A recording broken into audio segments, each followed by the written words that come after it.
Aloha, it's Dave Lawrence. How are you? I hope you're doing good. Thank you so much for tuning in. Today we're speaking with a performer who is the only member who's been with her group from its formation. In '61, this New York vocal group signed with Phil Spector's Phillies Records. It was the era of brill-building songwriters. You may recall Uptown or He Hit Me, It Felt Like a Kiss, co-written by Carole King. There are some legendary songs that followed He's a Rebel, Da Do Ron Ron, and Then He Kissed Me among them. But there's also a behind-the-scenes story. It features a replacement band, a song seemingly written just to stick it to a business partner in music mogul Phil Spector's life, and the fascinating experiences of our guest. And she's going to be performing August 10th alongside the Stylistics, the Manhattans, the Shirelles. It's at the Blaisdell Concert Hall, Summer Soul Jam, and it is a pleasure to welcome the Crystals Dee Dee Kenniebrew. Aloha and mahalo, Dee Dee. Thank you so much for doing this. Oh, thank you. I love Hawaii. That's my favorite place. I've been lots of places around this world. And you have been lucky. Tell us, I'm lucky I have a loyal listener who told me some of your earliest experiences here, but when you think of Hawaii, what comes to mind for you? I remember a tour I did my first time in Hawaii back in the 60s with Bobby Benton, and I think it was a guy named Eddie Cochran. Okay, or Eddie Hodges I had here, but was it Eddie? Eddie Hodges. I'm sorry, Eddie Hodges. It was Eddie Hodges, a little redhead kid.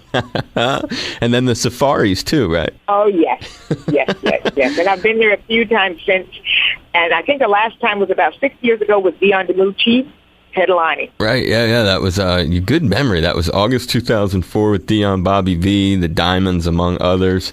And Steve also kindly told me about a gig that you did in '97, the $1 Million Party it was called. That had the Drifters, the Coasters, the Tokens, Barbara Lewis. Yeah. That was a great time. You were there too for that one? I think so. I remember. You know what? You do so many shows, but I very seldom forget any Hawaii show I did. Was that first time that you came here, Dee Dee, was that a Dick Clark sort of thing? No, it wasn't. It wasn't. There was just the three of us on the bill. I don't remember who put that together, but no, it was not with Dick Clark. It was just the three of us on the bill, and we did all the islands. I was trying to think if we went to New Zealand from there, but no, we didn't. That was a different time. And have you come here to vacation, too, or just to perform? Just to perform, and then I try to make it into a vacation when I come.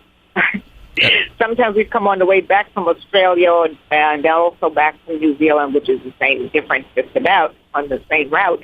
And we try to stay a little while we're coming through.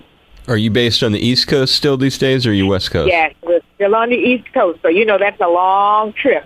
Yeah, my folks are outside of Philly, so I totally know what you're talking about. Oh, yeah. And tell the story of how in 1961 you got the deal with Phil Spector's new record label at the time. Well, to tell you the truth, there was no Phillies record when we got the deal with Phil.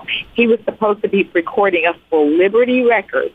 He'd taken money to record us for Liberty Records. We hadn't even signed with him or Liberty, just a production deal he had. And he liked the record so much. It was our first one called There's No Other Like My Baby. And he put it out. He got together with Lester Still, who was from over in Atlantic Records. Right. And he got Lester to get together and put money together through Helen Noga, who was Johnny Mathis's manager, helped, and they put together Phil Les Records, which was Phil Spector and Lester Still, whom he got rid of once he found out that, I've got his records now, so it's all about me, and he put Lester out as well. And that is a great story, which we will get to, of the disembarking of Les, if you will, from it. And what was he like? What was Phil like as a person? At first, before, when he had no money, he was just a little kooky. But he was never a threat or anything like that. Just a little kind of kooky guy, little TV Herman-looking little fella. And we didn't really, we didn't know about our manager at the time, a guy named Benny Wells, knew of him. We, of course, still school kids, knew nothing about Phil Spector. But he said, this guy just recorded a hit for Benny King, which was Spanish Harlem. And I think that's where he got the Spanish flavor for Uptown from. Oh. But, he was doing work for Atlantic Records. He had Doc Thomas, and I guess that's where he knew Lester Still from, but we didn't know him from anything. We were, us still in high school, as we all were. And So we did the record, and I was thinking, like, not really thinking that, we'll hear this on the radio. We didn't know what to expect, really, but I was so surprised when I came up from school one day and put on the radio, and There's No Other playing. And the next thing I know, within a matter of 2 months, we were at the Apollo Theater performing the song. Huge. Yeah. What a debut. Like a whirlwind, yeah. In terms of when you look back at those first moments getting in the studio, how long did it take before you figured out that this guy did have some sort of special talent when it came to working with artists in the studio? Well, we had nothing to compare it to. It was the first time ever in the studio. So it was made. It's not like, oh, he's much better than so-and-so. No, we knew nothing. Right. Of course, the sound you hear in the studio is going to be so much different than when you hear the finished product on the disc, which was vinyl at the time. But it took us all of about 3 hours to do both sides. The first song, There's No Other Like My Baby, which was a ballad, and then the other side was up-tempo, Oh Yeah, Maybe Baby, which he was going to release as the A-side. But then a guy by the name of Jerry Blabbett, who I know you from Philly, know Jerry, Right. the Geeter with the heater, he's still around. You see him a lot on the PBS specials, and he's still doing his thing with his own radio station there in Philadelphia. He told Phil, if you had a set of ears, you'd know. The hit is the ballad, not this one. And sure enough, he was right. He flipped that thing and refused to play the other side, and we got a hit out of it first time out. Wow. Were there certain markets that you guys struck harder in first? Well, the test market was all up and down the East Coast. Philadelphia happened to be a great test market. Philadelphia, Baltimore, Washington, D.C. area, right down through that area was where they would test all of the songs. And if they went down there, then they'd expand out to the rest of the country. It was a different... But you do all of those disc jockeys hop, you'd go in, you'd mind your records, you'd jump in the car and you'd go to another one, high lit, you'd go over there and you'd do his hop, and then you'd go over to Jocko and you'd go to... They all had little hops where they had kids come in and dance to records, and they'd have an artist come in that released a new song, and you'd come in and you'd mime the record, and then you'd all be in costume, and then you'd jump in the car and go to another one. And that's how you did promotion back in those days.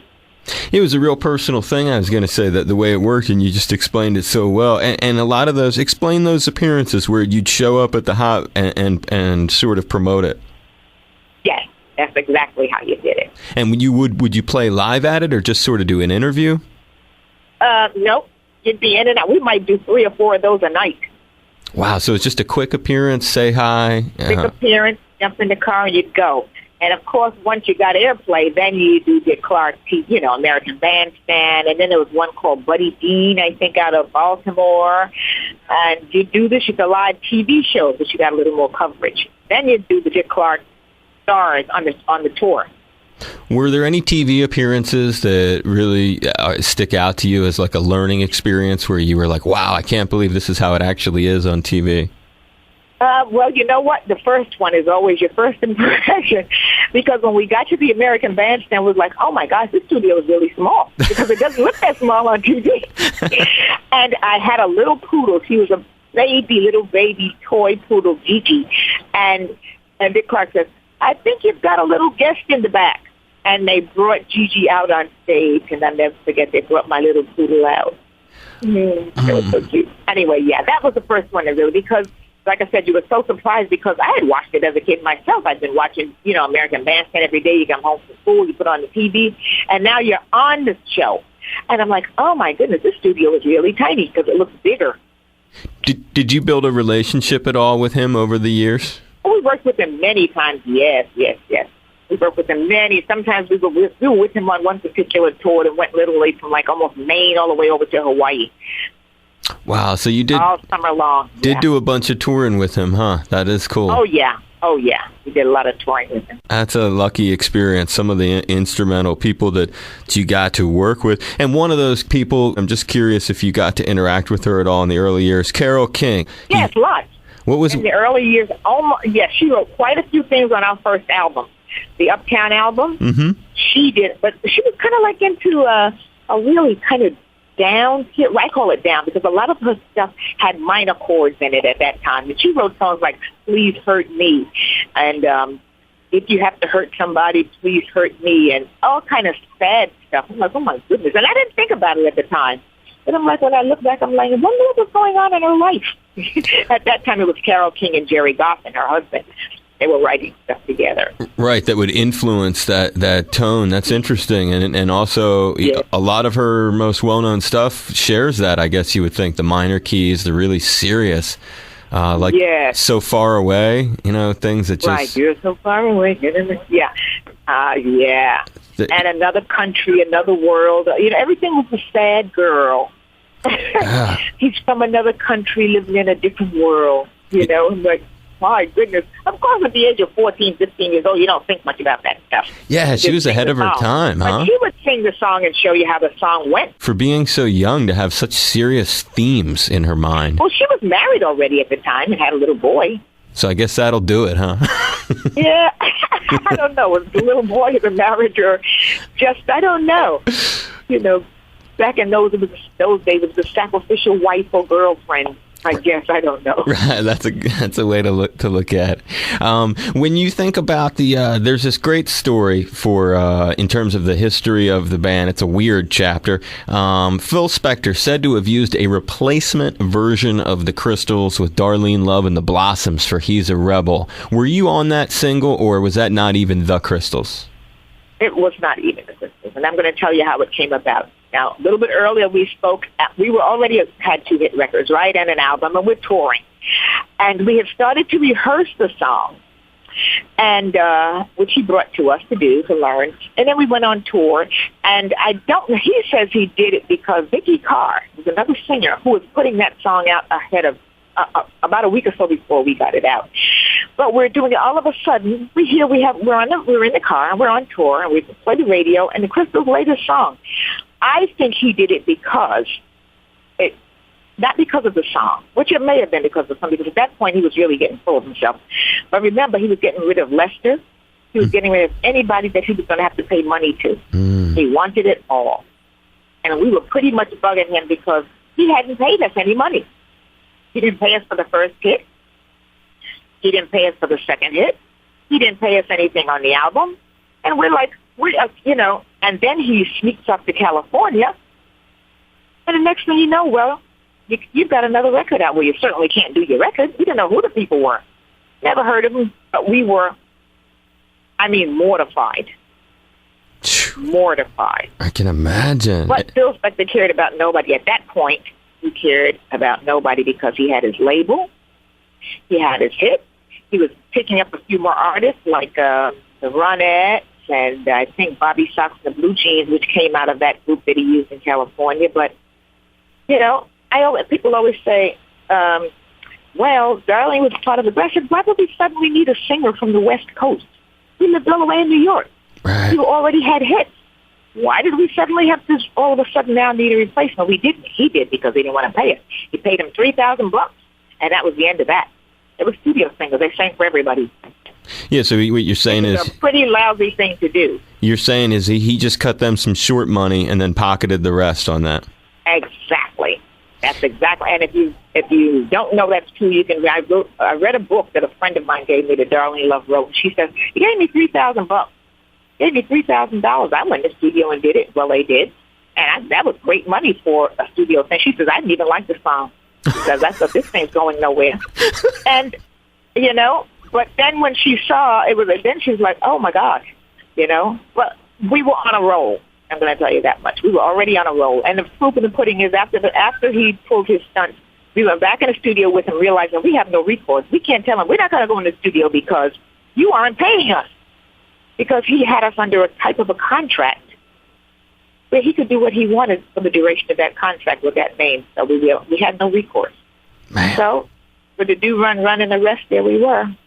So we got to get away from this guy. This guy's like from Hong Kong. Well, he got rid of us. Basically, he got rid of Phil Spector, and he paid nobody anything. He literally said, it's all about me. Right. Got rid of Lester Sill, you're saying. And then people say, oh, he was such a great guy. I'm like, they don't know. How would you feel if you were stolen from everything you had and just kicked in the face after you did something good for somebody? Because he went from like living in a studio to a penthouse and a studio in the Upper East Side, and he doesn't want to pay. Nobody. Not even his partner who helped him put the record label together. I'm like, how crappy is that? And before we talk about that incredible saga, so just to be clear, so you guys never recorded a version of "He's a Rebel" in the studio with him at all? No, we just started to rehearse it. Unbelievable. No, we never did. And for years I said, yes, we did, because it's embarrassing.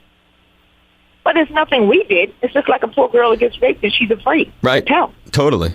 You know? Yeah, nothing why would he do something like that? You give a guy plenty of money, cause him to become wealthy, so to speak, because he owned the publishing, he owned the label, he was the producer. And then all of a sudden, if he could have sung the songs himself, he would have done it. But he's back to just go pay. He would have. I'm telling you, he would have. But he didn't start out like that because he had no money and he had no label. The first thing on his label was us, and he had nobody else. And he is credited with trying to antagonize this partner we've talked about a bit, Lester Sill, with the song "Let's Dance the Screw," a pretty rare tune, but because of the way that works with YouTube and stuff, all it takes is a copy, and now it's everywhere as it is. Wikipedia says in their entry about that song that it's unclear whether it's the real Crystals or the Blossoms. Can you enlighten us? They don't know. PBS is guessing. They don't know. I was there. Let me tell you, I was there before any of the other girls were even there. The guy did, so I was told, and this is, he said, Lester Sill was so fed up with Phil, he said, just to give me the next Crystals record, because he figured they're having hits, and I'll leave. I'm gone. So that didn't give him the next record. What he did was have us go in the studio and do a song called The Screw, which he knew was going to get no airplay. Why don't you just give the guy the next song? It's not like he didn't do anything for you. It's like he was out to screw everybody over. I'm like, what was that about, I don't know why we did it. He just says, come in the studio. We got this song, and it was a droney song that would never get airplay, in which he knew. We're not going to play any song back in 1962 called Come On, Let's Do It. Let's do the screw. He knew that. But rather than be fair with the guy and give him, the next Crystals record, which we were having hits after hit, he decided to go in and do something like that to him. I'm like, how lousy is that? So when people really try to bring him up like he's such a wonderful person, he was not a good person, He just wanted it all. Is that his voice? Let's do the screw. Yeah, that's what he had. Yeah, we did it. Is that his voice, though? Remember, that repeats his... Come on and do it. No, that's us. No, man, not that, but the voice. There's like a male voice overdubbed. Yeah, that was probably, we did a lot of overdubs. That was more than likely him. Yeah. Okay. Yeah, because when you listen to that, what a weird...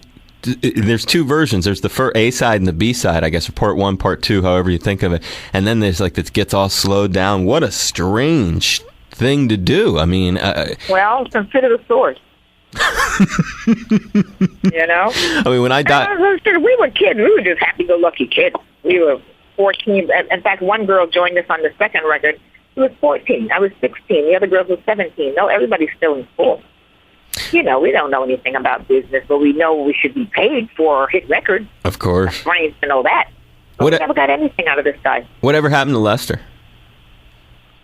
Well, Lester died not too long ago, but Lester went on about it. See, Lester was successful before Phil. Lester was a part of up there with Ahmet Erdogan up at Atlantic Records. Okay. So that's where he knew Lester from. Lester had the Coasters. He was managing the Coasters.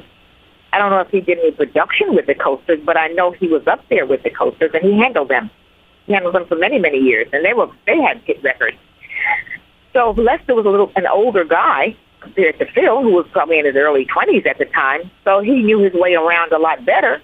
So Phil says, I got this group. Let's put a label together and put them out. And Lester says, okay, so there's Phil Les Records. He doesn't even want to say Phil Les Records is what it was. He would say Phil E, so people won't make the distinction that there was a Lester Phil involved. Exactly. Right, to take away the... Phil, Phil and Les, L-E-S. Phil Les, not Phil E. He really had an axe to grind, and I don't know what it is. I think he really wanted to be an artist himself, and he resented the artist. And then people say, oh, well, Darlene Love was a great singer. Let me tell you one thing right now. Darlene Love was a great singer. She still is a great singer. I said, but the bottom line was back in the early 60s, who was getting the hits? It was not the soul singers. It was the people like I Told Every Little Star, Linda Scott. It was the Crystals. It was the Shirelles. It was the Ronettes who had nobody, no soul singers like Aretha Franklin, and those people were getting national hits. It was not happening. It didn't happen until the late 60s and early 70s when the soul singers started coming out. But in the early 60s, they wanted you to sound as white bread as possible, and Darling in Love was not white bread. None of her songs were hits because she started recording for him, same writers, same producer. But I think the biggest one she had was The Day I Met the Boy I'm Going to Marry. No more. Fine, fine. Well, these songs didn't break the top 50 hardly.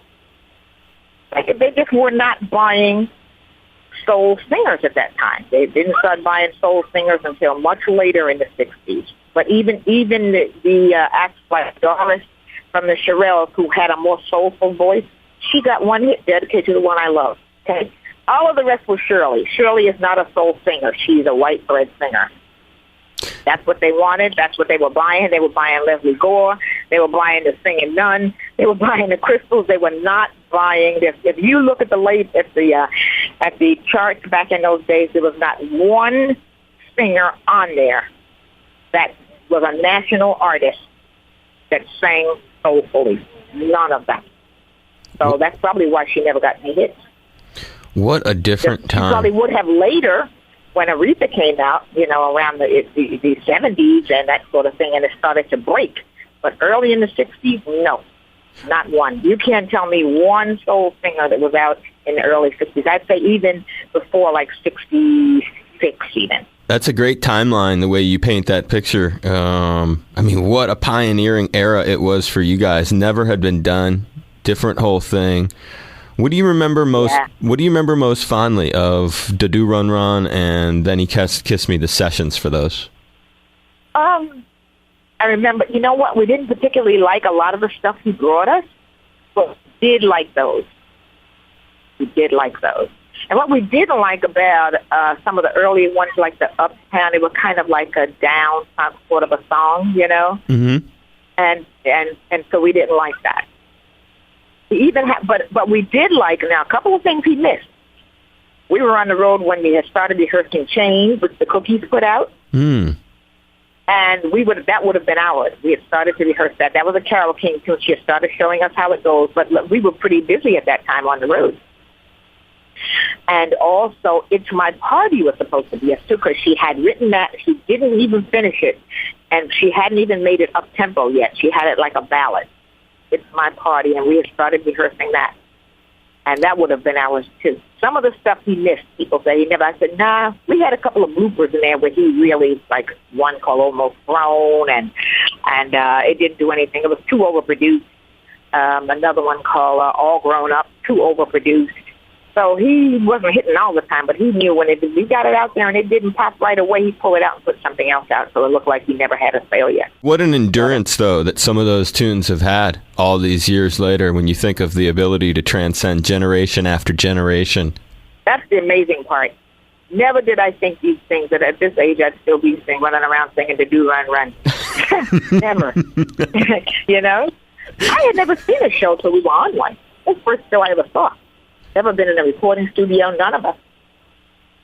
Damn. So we had nothing to compare it to, and like I said, we just went to the studio and got lucky the first time out, and the next thing I didn't even know, well, after you do a song, you go on the road. I'm like, what's on the road? Never saw a show. In the late 70s, I guess it was, when I was a little kid, I remember when Da Do Run Run got covered again, famously. I guess it was Sean Cassidy. Do you remember that? Oh, gosh. You know, I had a little kid come up to me. He said, that's Sean Cassidy's song, and you're not singing it right. And I'll tell you what, we did a show in Anaheim. I'll never forget this show. We were in Anaheim, and it was us, Sean Cassidy, and Tina Marie. And Tina Marie went on first. They didn't want to hear Tina Marie from Adam Pousecat. They didn't know her. They didn't like her. They really didn't give her a good reception. And again, she's a wonderful singer, but they weren't having her, okay? We went out with Sean to sing the Do and Run, but he had a sore throat that afternoon at rehearsal, so we never rehearsed it. Just listen to the music. Okay, that's fine, because we're not going to make him sing because his throat was bad. When we got on and we were to do it together, You do a line, I do. The key was so low. I was like, oh my gosh, the key is really. We never thought to check the key. Wow. It would work for the both of us. So that's what I remember about that. And did it work out? Were you able to cop that key? Were you able to do it? We had to, because we didn't do it for the rehearsal. So during the show, we were going to do it in the middle of the song and say, no, you got to change the key. Okay, you got the audience there. You got to do what you can do. But did it work? But I never even thought about it. Yeah, we had to do it, sure. Never even thought about it, that this key is going to be too low for us, because he's a guy. So he's a young guy. He's going to sing high. Right. Yeah, no, that's a great story. So was he a nice guy? Very nice. He was a very nice guy. That's cool for the fans, huh? Who got to see that? Yeah. What a neat. Yeah, that was in Anaheim. I can't remember exactly, but it's a convention center out there in Anaheim, California. And then a final note of the other song, ironically. So when I was a little boy, so I heard the Sean Cassidy a lot. The other one that I remember, and I don't know if you ever heard this, but the band Kiss did a reworked version of Then He Kissed Me, and they made it Then She Kissed Me. Did you ever hear that? And you know who else did it? Beach Boys. Oh, okay, right. Did you hear? Beach Boys did a version too. Did you hear the Kiss one ever? No, I didn't. And it's so funny. I ran into Bette Midler when they were doing Animal House. They had a party. We were there when they were doing the opening for that show. And I said, we do your song because we do Boogie Woogie. She says, that's okay. I've done yours too. So she was doing Uptown. Yeah. Well, and she says, you want to go on the show with me? She says, no, you all have too much class. I said, oh my God, she's a riot. Yeah. She's got a connection to the islands, Bette Midler. She grew up here. Oh, yeah? Yeah. That's right. She certainly did. Yep. She certainly did. I'd forgotten that. Hey, is there, as a final question, who are you looking forward to being around most during this Hawaii show that you got? The Stylistics, Shirelles, Manhattans? Absolutely. I know the Shirelles, but I absolutely, and I know them, I love the group, absolutely love Manhattan. And I have never worked with them. And I am so looking forward to hearing them. It's going to be cool. It's a very special bill. We're looking forward to seeing you, and maybe when you come to town, if you have enough time, we'll record a short interview because I love all the stories you tell. You tell some great stories. Gosh, yeah. Did you have fun today? Yes, I did. I did. I'm still here, and you can hear the motorcycles going by. It's like a cruise out here with all of these cars up and down Myrtle Beach. No, you sound great. Can't hear any of it. It sounds wonderful, and I hope this was somewhat entertaining. I really do appreciate your time, Dee Dee. Oh, thank you. And I'm looking forward to the show. Looking forward to Hawaii. Hope to see you. Yeah, you'll see me there. I give you a big hug when you get here. We'll do a little thing if you want. I really do appreciate it. I had so much fun talking to you. You're a great storyteller. You really are. Oh, gosh. You reminded me of stories. That's why. Well, you've got them. Well, thank you, Dave. You be safe. You're welcome. Have a good rest of your vacation. Thank you again. Okay, thank you. Aloha. Bye.